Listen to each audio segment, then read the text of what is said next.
Entremos a nuestra prédica del día de hoy. Hoy continuaremos con la serie La naturaleza humana de nuestro Señor Jesucristo, parte 2. Amados hermanos, nuestro Señor obra para cultivar en nosotros las virtudes descritas en las bienaventuranzas del Sermón del Monte, pronunciadas por nuestro Señor Jesucristo y que reflejan su naturaleza humana. Hermanos, Dios quiere que seamos el reflejo de la naturaleza perfecta de Jesucristo. En cada una de las bienaventuranzas, hermanos, el Señor Jesucristo nos da un principio. El día de hoy comenzaremos a describir y estudiar estas bienaventuranzas, las cuales, recordemos, son 8. Empezaremos por las que son la clave para alcanzar el corazón de Dios. Las bienaventuranzas que muestran nuestra necesidad y se refieren al cumplimiento del primer mandamiento del Señor que está en Mateo 22, 37, 38. Amarás al Señor tu Dios con todo tu corazón, con todas tus fuerzas. Bien, vayamos a la primera, hermanos. Los pobres de espíritu. Esta bienaventuranza nos muestra el principio de la necesidad. Vayamos a Mateo 5:3.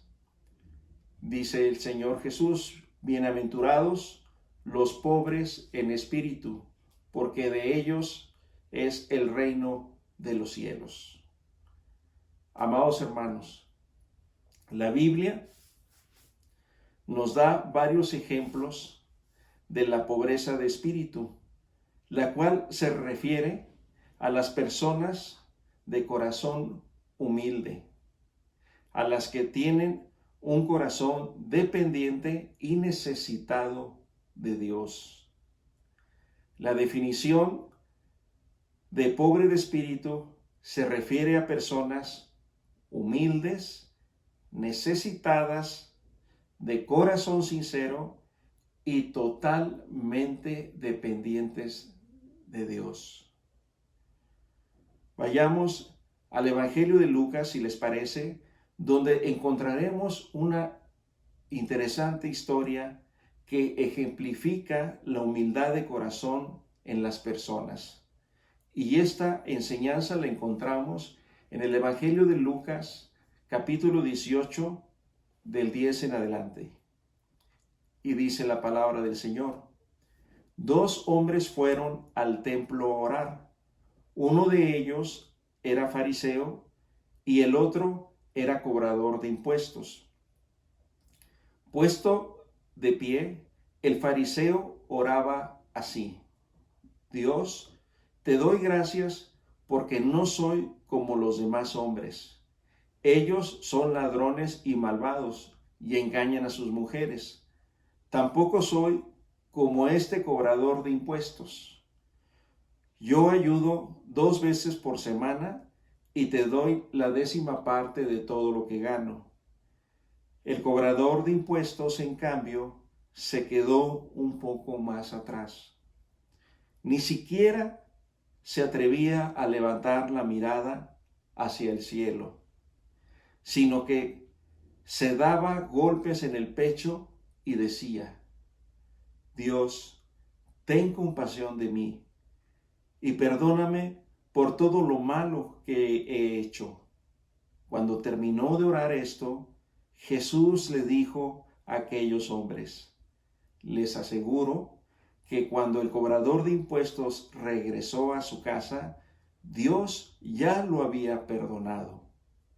Pero al fariseo no, porque los que se creen más importantes que los demás son los menos valiosos para Dios.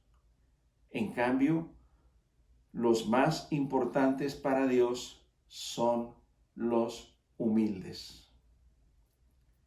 Hermanos, el fariseo oraba con corazón prejuicioso, como algunas veces oramos también nosotros. El fariseo oraba desde su egoísmo, posiblemente sintiéndose superior a los demás. Esto mismo sucede lamentablemente en ocasiones con nosotros, hermanos, lo cual nos lleva a ponernos sobre los demás, sintiéndonos de esta forma mejores seres humanos o más buenos o de mejor calidad que nuestros semejantes. Y esto no es la voluntad de Dios en el segundo mandamiento de su ley. ¿La recuerdan? Que amarás a tu prójimo como a ti mismo. En cambio, el publicano, que también era israelita, el publicano no pertenecía a otro pueblo diferente del pueblo de Dios, él también era israelita, como el fariseo. Este publicano era visto con desprecio por los fariseos, porque cobraba impuestos para los invasores romanos. A diferencia del fariseo, el publicano tenía un corazón humilde, hermanos, lo que le permitió mostrar verdadero y genuino arrepentimiento de sus pecados delante de Dios. Dios ama al pecador que se arrepiente de corazón sincero, hermanos. En 1 de Juan 1:9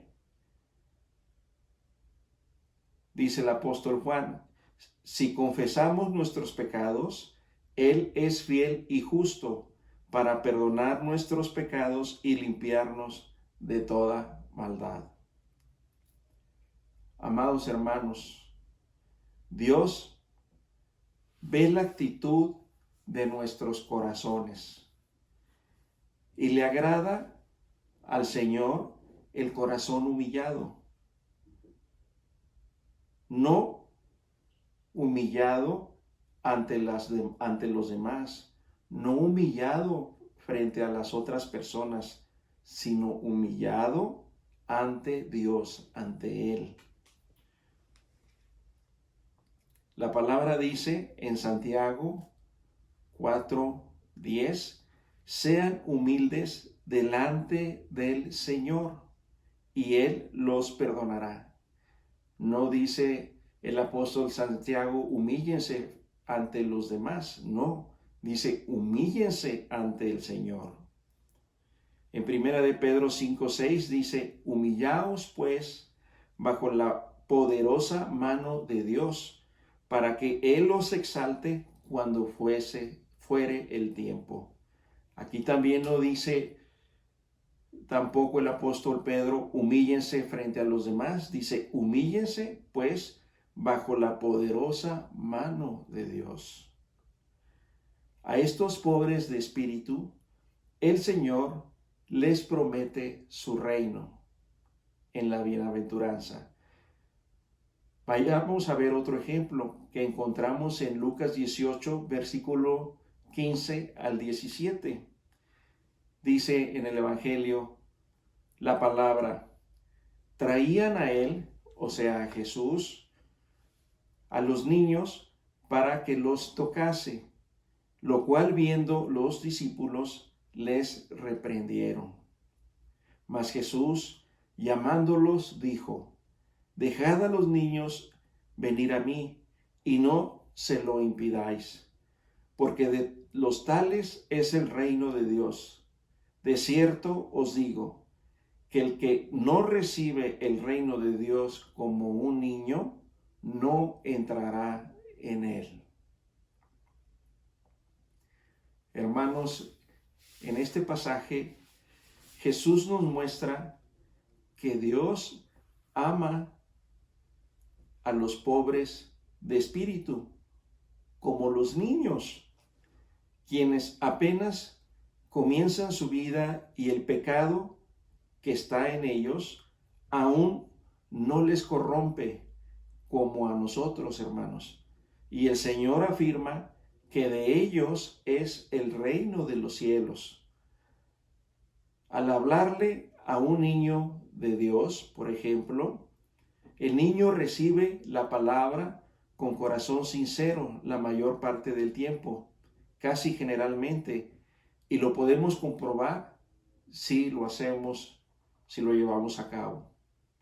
Hermanos, el fundamento de la felicidad de los pobres de espíritu es la necesidad de Dios. Ellos, los pobres de espíritu, desean esperar en el Señor su voluntad, cualquiera que ésta sea, en total dependencia al Señor. Dios nos concede, por medio de esta virtud, el reino de los cielos. Lo opuesto a la virtud de ser humilde de corazón o pobre de espíritu es ser soberbio, altivo, arrogante, autosuficiente, confiado en sí mismo, todo aquello que nos lleva a querer ponernos por encima del Señor nuestro Dios, lo que es expresión de nuestro propio egoísmo. Vayamos a la segunda bienaventuranza, los que lloran. Esta bienaventuranza nos muestra el principio del quebrantamiento. Vayamos a Mateo 5:4, donde el Señor pronunció esta bienaventuranza. Bienaventurados los que lloran, porque ellos recibirán consolación. Hermanos, la clave de este principio es para que seamos consolados por el Espíritu Santo, quien es el consolador. El Señor desea consolarnos cuando estamos quebrantados, amados hermanos, porque Él, el Señor, se goza en consolarnos por medio de su palabra y de su Espíritu Santo. En el Evangelio de Juan 14, del 15 al 17, dice la palabra de Dios, son palabras de Jesús, hermanos. Si me amáis, dice Jesús, guardad mis mandamientos, y yo rogaré al Padre, y os dará otro consolador, para que esté con vosotros para siempre, el Espíritu de verdad, al cual el mundo no puede recibir, porque no le ve ni le conoce. Pero vosotros le conocéis, porque mora con vosotros y está y estará en vosotros. En Juan 14:26 dice la palabra de Dios, mas el Consolador, el Espíritu Santo, a quien el Padre enviará en mi nombre, Él os enseñará todas las cosas y os recordará todo lo que yo he dicho. La definición, hermanos, de los que lloran son los que están tristes, los que están afligidos y quebrantados. Los quebrantados son los adoloridos por heridas físicas y emocionales. Vayamos a la Biblia, si les parece, para ver algunos otros ejemplos de los que lloran, lo cual se refiere a las personas que sufren, a las que tienen una necesidad de Dios y que en obediencia al segundo principal mandamiento buscan a Dios. Hermanos, el profeta Isaías en el capítulo 56 profetizó acerca de el Mesías. El capítulo 53 es un capítulo mesiánico. Y en el profeta Isaías dijo que este Mesías sería quebrantado, refiriéndose a nuestro Señor Jesucristo. Vayamos, si les parece, a Isaías 53, versículo 3. Y dice que este Mesías, despreciado y desechado entre los hombres, varón de dolores, experimentado en quebranto, y como que escondimos de él el rostro, fue menospreciado y no le estimamos. Nuestro Señor Jesús fue experimentado en cuanto a lo que se refiere al quebrantamiento, hermanos. Sin merecerlo, llevó sobre sí nuestra culpa y nuestros pecados, pagando así en nuestro lugar la sentencia de nuestros pecados, que es la muerte. El Señor Jesús, en el jardín de los olivos en Getsemaní, fue quebrantado. En el Evangelio de Mateo 26, 36, 38 dice la palabra: entonces llegó Jesús con ellos a un lugar que se llama Getsemaní y dijo a sus discípulos: sentaos aquí entre tanto que voy allí y oro. Y tomando a Pedro y a los dos hijos de Zebedeo, a Santiago y a Juan, comenzó a entristecerse y a angustiarse en gran manera. Entonces Jesús les dijo: mi alma está muy triste hasta la muerte. Quedaos aquí y velad conmigo. La versión de la NTV, de la Nueva Traducción Viviente, en el capítulo 38 es muy interesante, hermanos. Las palabras que utiliza, dice: les dijo, mi alma está destrozada de tanta tristeza, hasta el punto de la muerte. Quédense aquí y velen conmigo. Jesús, hermanos, nos muestra en Getsemaní su naturaleza humana, al ser quebrantado y mostrar una sumisión y total necesidad del Padre Celestial de ser consolado. Nuestro Señor Jesucristo es consolado en su quebranto por el Padre, y de inmediato, en obediencia, en la tercera oración, fue fortalecido por el Padre Celestial mediante un ángel, dice en el Evangelio de Lucas, que le consoló para llevar a cabo la voluntad del Padre, y de esta manera, escuchen bien estas palabras, sujetó toda su tristeza, angustia y toda su agonía a su propia voluntad. Y después, su propia voluntad, ya todo esto sujetado a su propia voluntad, la sujetó a su vez a la voluntad del Padre Celestial. Y a partir de ese momento se le vio al Señor Jesús sereno, aceptando todo el castigo tremendo e injusto hasta su muerte en la cruz.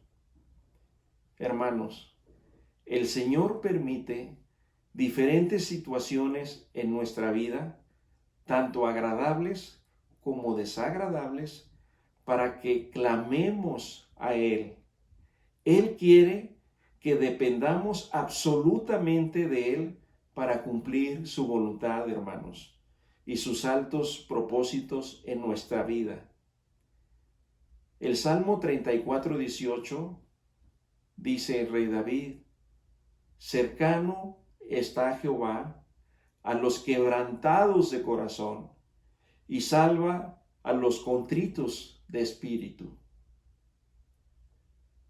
Dios usa las circunstancias difíciles para purificarnos. Usa las circunstancias difíciles para santificarnos como el fuego purifica los metales. Así Dios obra en nosotros, amados hermanos, para cultivar un corazón limpio y quitar las impurezas de nuestro corazón. Pidamos a Dios que nos muestre qué prejuicios, qué apegos, qué pecados quiere quitar en nosotros mediante el quebrantamiento. Y Él no los concederá purificarnos. Confiemos pues en sus promesas de consuelo por medio de su Santo Espíritu. Hermanos, termino con el siguiente pasaje de nuestro Señor en Juan 11, 32 al 35. Dice la palabra de Dios: cuando María llegó y vio a Jesús, les recuerdo que es cuando el hermano de María y de Marta, Lázaro, muere. Bueno, cuando el Señor llega, se da este acontecimiento, dice la palabra de Dios.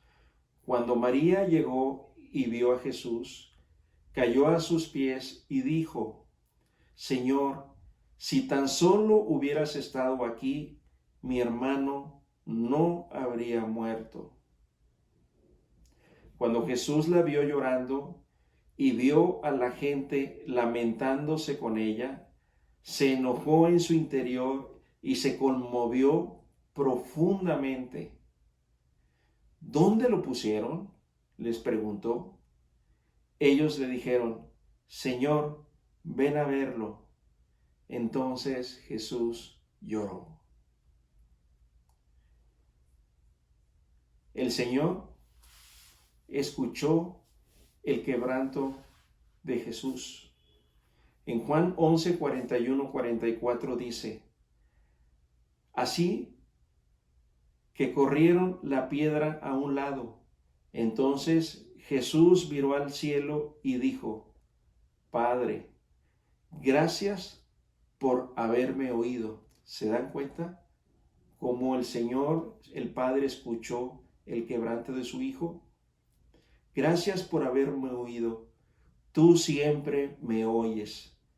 Pero lo dije en voz alta por el bien de toda esta gente que está aquí, para que crean que tú me enviaste.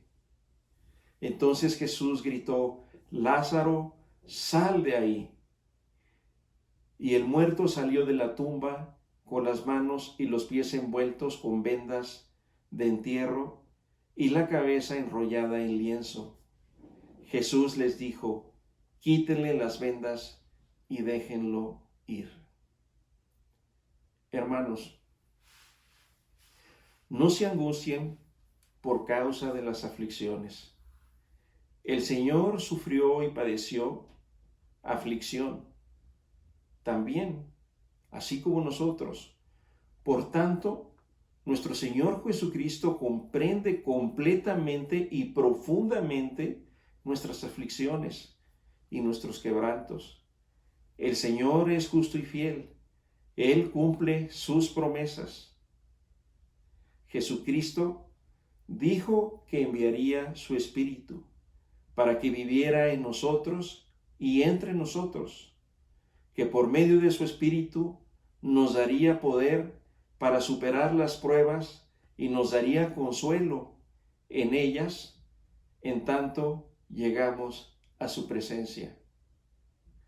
Bendito y alabado sea nuestro Señor Jesucristo, nuestro Dios, Rey y Salvador. Amén. Oremos, hermanos.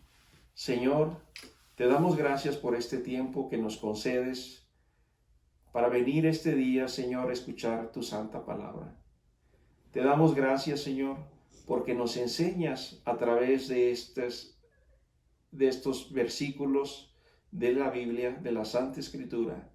Nos muestras la mente y el carácter de nuestro Señor Jesucristo, y particularmente nos muestras la naturaleza humana de Jesús. Nos muestras el concepto de identidad entre el hombre y Cristo. Y te damos gracias, Señor, por estas dos bienaventuranzas que nos has enseñado el día de hoy, que hemos estudiado y discernido en el Espíritu. Los pobres de corazón y los que lloran. Te damos gracias, Señor, en el nombre de Cristo Jesús. Amén. Hermanos, que el Señor les bendiga.